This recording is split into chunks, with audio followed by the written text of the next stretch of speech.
Are you a beginner player with a mental checklist about this long of everything you should be doing in your golf swing? Keep your head down, keep your left arm straight. If you're doing that, it's a big mistake. I've been teaching golf for over 30 years. I've given more than 40,000 lessons. I'm going to show you some basic tips and principles that help all of my students improve their golf game. Even if you're not a beginner, but you're a very high handicap player, I recommend these tips for you as well. My first tip of the day would be GASP, G-A-S-P, GASP. Grip, aim, stance, and posture. Remember that. So a golf grip is a lot skinnier handle than a baseball bat or a tennis racket, and it's that way on purpose, because we need to be able to hold the club in our fingers to allow the club head to reach the ground to where the ball's at. If I hold it in the palms of my hand like a baseball bat or a tennis racket, my arms and hands don't work naturally to allow the club head to reach the ground. So it's very important from a grip standpoint that you learn to hold the club in your fingers rather than in your palms. And so I literally like to curl my fingers with my left hand and hold the club that way. And I like to curl the fingers with my bottom hand, my right hand for a right-hander, and it's going to be in the fingers as well. A lot of beginners get hung up on what to do with the pinkies. It's really just a matter of preference. There's no fundamental there. If you're really a beginner and really new, I probably recommend putting all 10 fingers on the club to start. And then as you get better and you play more and practice more, you can experiment with what to do with this index finger and pinky to what produces your best shots. But it really shouldn't make any difference. Right here is what's called an overlap grip. That's an interlock, and that's 10 fingers. You can't tell I've changed my hands at all from this view. And so what you do with that pinky is really not important. Our aim and our alignment is very important as well. The golf swing is a circle around us. It travels on a circle around us. If I get misaligned with my body one way or the other, it's going to make my circle lopsided, and therefore I'm not going to hit straight shots. So one of the very important, we're wanting our circle to be shaped like this in the golf swing, and so my feet and my hips and my shoulders need to be parallel to my target line or square with this circle. So if I get aimed in a wrong way this way, or I get like this, you can see I'm going to have a difficulty swinging on this circle correctly. So keep that in mind with stance and posture, how important it is to aim correctly. And for really good athletes that are new to golf, in my opinion, if you can aim correctly and stand correctly, and you're stubborn enough to practice until the ball goes where you're aiming, you're probably going to end up with a pretty good golf swing. So grip, stance is parallel to my target line or square to my target line. My posture is also very important.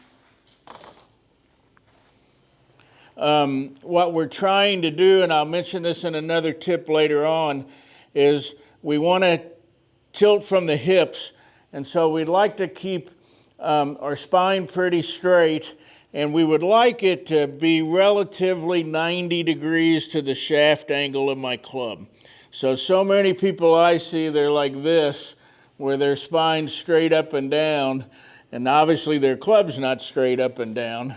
And so we would like, with our chest and our spine, to be 90 degrees to the shaft of the club as it addresses the ball.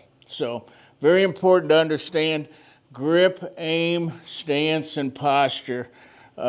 If you'll get that fundamental correct from the beginning, it'll make a lot of other things happen much easier. Tip number 2 for you beginners is understanding the golf club. It's probably a concept that most people don't understand at first. We have, by rule, we're allowed 14 clubs in our bag, and they're all different. They are not made the same. But they're designed on purpose that way because that's how we make the ball go different distances. For a very new player, you need to understand the significance and how the club's made and those differences, and then how that relates when you learn how to swing a club correctly. I have 3 different clubs here. I have a sand wedge and my driver. You can see that they're not made the same. There's obviously more loft on the face of a sand wedge and less loft on the face of a driver. The driver is much longer in length, but they're also different in shaft angles. And you have to take that into account to set up to each club correctly and to swing each club correctly. One of the misconceptions in golf is that the swing's the same no matter what club you use, and that's not true. Because they're not made the same, this is a 6-iron, it goes in between that driver and sand wedge. Because they're not made the same, we really don't swing them exactly the same.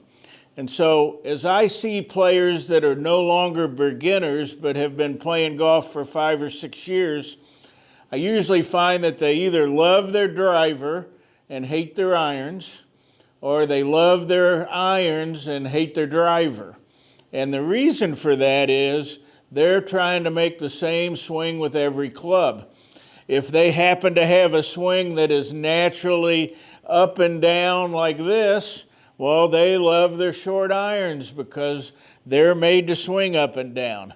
If they like to swing around themselves like this, well, then they end up loving driver because that's how a driver swings. And so you need to understand that the model for the swing is the club. And if you'll understand how it's made, it'll really help you. Also, when you're taking your stance, I think the most important fundamental is being the correct distance away from the ball. And if you'll use the club to measure, you'll get the correct distance every time. And the easiest way I found for beginners is to literally set up the club behind the ball. And this club, if you let the handle come down, should hit you just an inch or 2 above the knee. And I'm the correct distance then away from this sand wedge. If I do that with my driver, sole it behind the ball, an inch or 2 behind, I'm the correct distance now from driver. And so what you'll find is, as a player, you should always be the same distance away from this end of the club in your address position. And you can see that'll measure there, and will be the same every time. If you go up and down the driving range here at Old Hickory, you'll see everybody I give lessons to, because they're all out there measuring like that on every swing they take. And as a beginner, I recommend that greatly. So learn to use the club to get your correct distance from the ball, and it'll really give you great benefit, and it'll allow you to start to make a repeating swing that we're trying to do. So the other thing to keep in mind as well when you consider the club and how they're different is that distance away is different, like I mentioned a minute ago, but ball position is different as well.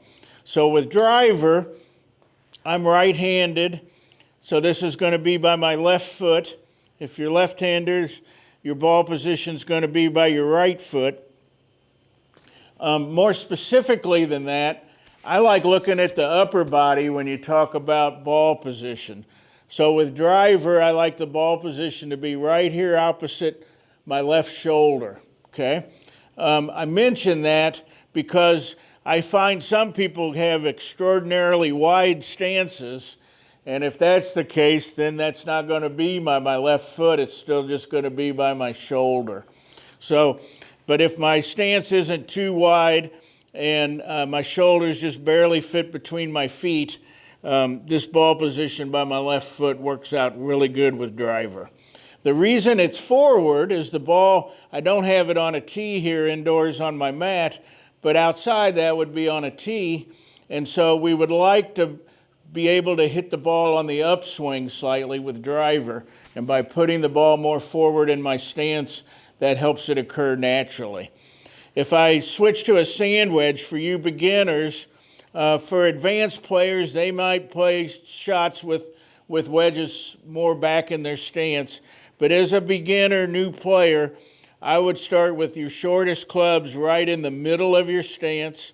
You can see where this stick is here pointed at the ball, and that would be my wedges. And then as my mid-irons, I'm just going to be slightly forward of center. So learn that the clubs are different. Learn that our distance away from the ball is different with each club.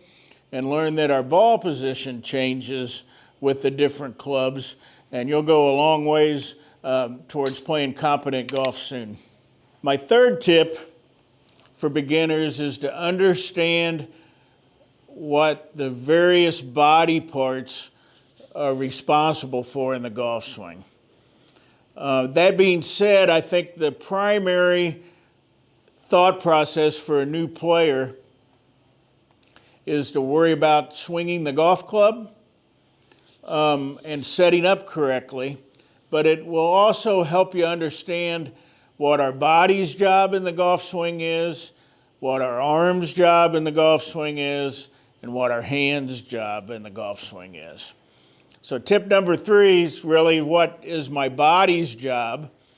And the best way to illustrate that is a great drill that I recommend for people to do is take any club, place it in your belly button, extend your hands just comfortably out and down the shaft, keep the club parallel to the ground. And my body's job in the swing is to make the club swing around me. So as I set up here, belly button drill, 90 degrees back, 90 degrees through. That's how my hips and my torso should turn in the golf swing. My body's job is to swing this club around me in a circle like that. So that's our body's job. Tip number 4 is what is our arms' job? Well, our arms' job in the swing is literally to swing the club. So as my body is turning level, my arms then should swing the club in a swinging motion around my body and work with my body together. And then the 5th thing is what is my hands' job? Well, this is where most beginners go wrong, in my opinion, especially women. You women beginners, this tip is the most important one for you. And it doesn't make common sense, and that's why people mess it up. Our hands' job in the golf swing is to make the club work up and down, straight up and down. This club face, if you can tell from here, is a square club face. I'm square down here at the bottom where the ball would be. And so if I work my hands up and down, that club face stays square the entire time. And as a player, that's all we're trying to do is to swing in a circle path and keep the club face square to that path as we're swinging. And if my hands work correctly, then that club face is going to stay square the entire time. If you give a golf club to a 3-year-old and a wiffle ball on the ground, they will always use their hands like this to try to hit the ball. And that's what most beginners try to do in golf. They're going like this with their hands, and they're going like this with their body, trying to make the club go up and down.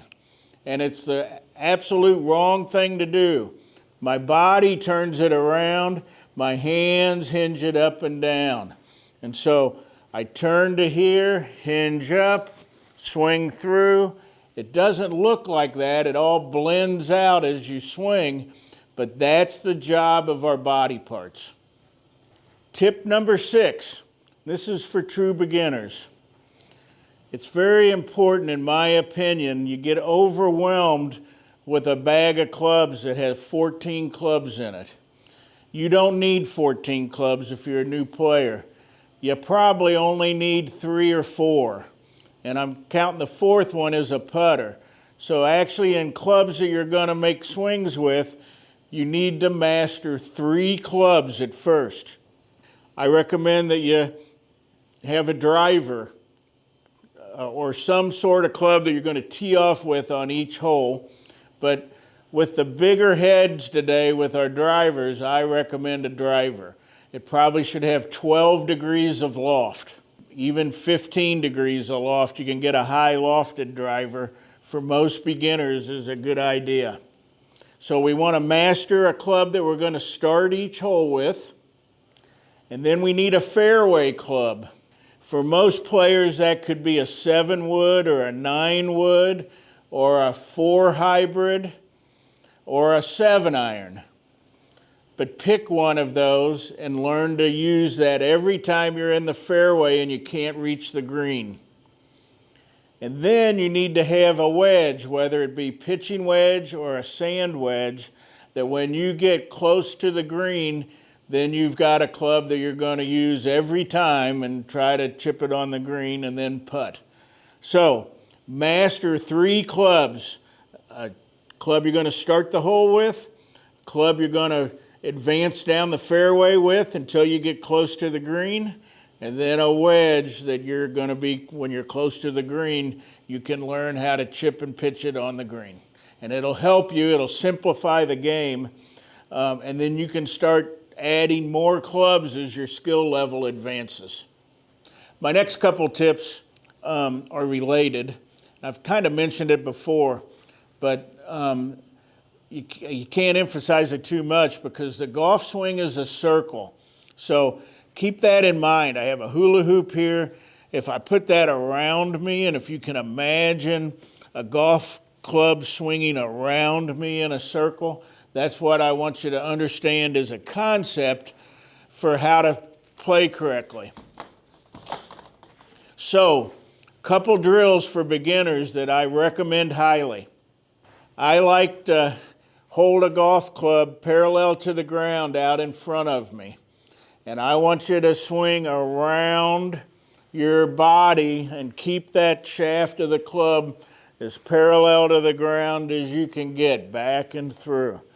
You'll be able to feel the circle of the club head around you. It actually hinges your hands just like I talked about before, but since I start on this angle, my hands are actually hinging this way, but see, it's really hinged up if I tilt. So it'll also teach you how to hinge your hands and to feel that correct on the way through on this way too. So my hands hinge this way, they rehinge over there. I'm going to swing this club head around me in a circle. You can do it with driver, you can do it with a pitching wedge or a 5-iron. It'll work with any club. Then, this is a pretty good concept to understand, and most instructors don't talk about it enough in this simple of a term. But like I said in the setup before, when we talked about Gasp, I would like to set up to where the shaft of the club and my spine are 90 degrees to each other. When I was doing this drill, the shaft of my club and my spine are 90 degrees to each other, and all I'm doing is keeping that club 90 degrees to my spine. Well, for a new player, if you can get in the correct posture where your spine angle and the club are 90 degrees to each other, that's where I want to be too. I still want the shaft 90 degrees to my spine. I want the shaft 90 degrees to my spine on the way through. That's all I do in the golf swing, is to swing the club around my spine angle. And so that's why posture is so important, If I set up like this, well, it's impossible to hit the ball if I swing around my spine angle. So that's why I have to tilt and understand the swing's a circle, and you'll go a long ways towards being a good player. After you've learned all those other tips, it's very important that you learn to make a swinging motion with the club head. And so even if I just stand here and I just feel this pendulum motion as this club head is swinging, that's exactly what I want to feel as a player. Is I want this club head to make a swinging motion back and through, and to where there's a tempo to it and a rhythm. So if we can learn to swing in a circle, we can learn to take our grip and stance and posture, and all that's correct. As a new player, the better you get at feeling a swinging motion with this club and this club head, the better a player you'll become too. I've been teaching for a long time. I love teaching beginners. I enjoy beginners just as much, maybe even more, than the advanced players that I work with.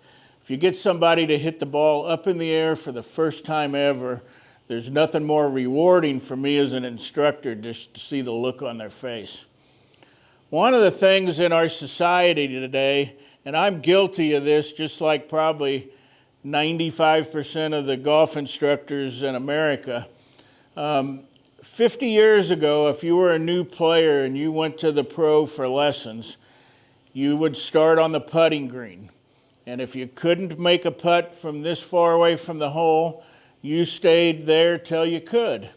And then you would get this far away, and then you'd get 10 feet away, and then you'd get 30 feet away. Then you'd learn to chip. And so they always taught it years ago from the hole backwards to the tee. Nowadays in our society, everybody loves to hit driver and see how far they can hit it. And so most instructors start full swing for beginners. But if you're really interested in shooting good scores and learning to play this game, keep in mind that probably the best way to do it is from the hole backwards. And I don't mind it going from the hole backwards and then driver to the middle of the irons. That might be a good way to do it. But start out putting. We always putt until we have to chip. And then we always chip until we have to hit a pitch shot. And so those terms confuse a lot of people as new players, but a chip shot's just a lower running shot, almost like a putt, and then a pitch shot goes higher in the air and doesn't roll as far. It's harder to do than a chip shot for most new players. But learn to putt first. Even if you're off the green 5 or 10 feet, 20 feet if the grass is short, your worst putt's probably going to be always better than your worst chip. So learn to putt first, and it'll help you. Hole backwards. When we talk about putting, make sure that the putter sole's flat on the ground. If you get too far away from the ball, the toe will come up off the ground, this end of the putter, and that'll make it very difficult to align the ball, but it'll also make the ball tend to go to the left. So one thing to make sure of is to sole the club correctly. That would go with any club in your bag. Make sure that it soles correctly at address, and that'll help your putting initially a lot.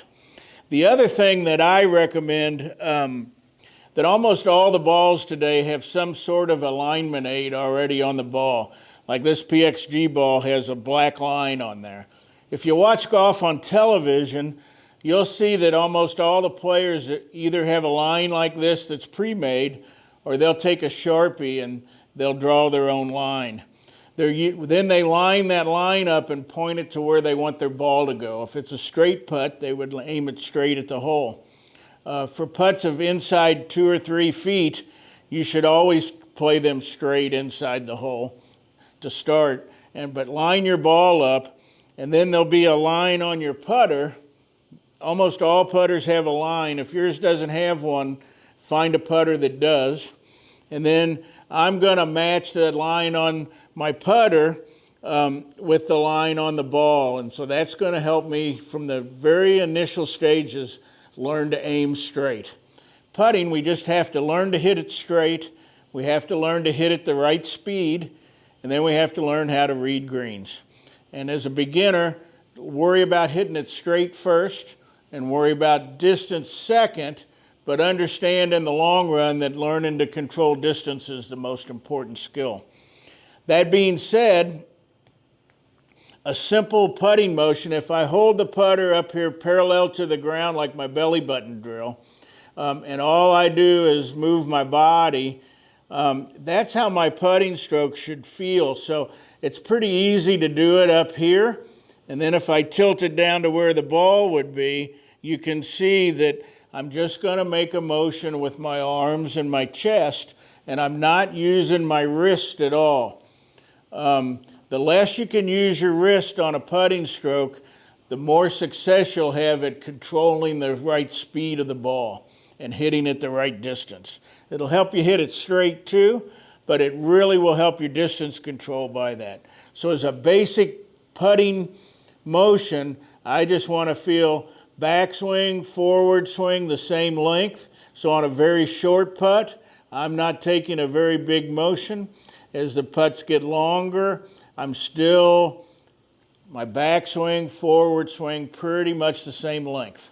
And so my backswing will vary depending how far away from the hole I am. This next tip has to do with playing from the hole backwards. We've discussed a little bit about putting. This is just basic chipping, and it's very basic. So I don't need any comments, you know, that holy cow, that's too simple, or that's not how I chip. There's a lot of different ways and different chipping techniques. There's a lot of different methods on which club to use, but for a very basic beginner, this is just basic chipping.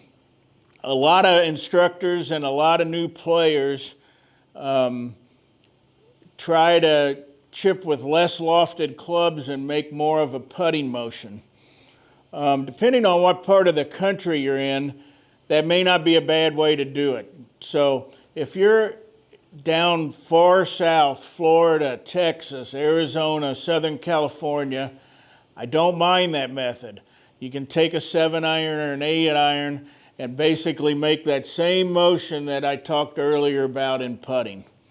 But if you're in other parts of the country where we have deeper rough around the greens and not very consistent grass around the greens, you're probably going to need to learn to chip with a more lofted club. So if you're in Florida, Texas, Arizona, learn to chip really well with a 7-iron or an 8-iron, just like a putting motion. But almost everywhere else, I think you'll be better off learning to use a lofted club. Where I'm at here in Missouri, most of our greens are elevated 4 to 8 feet above the levels of the fairway.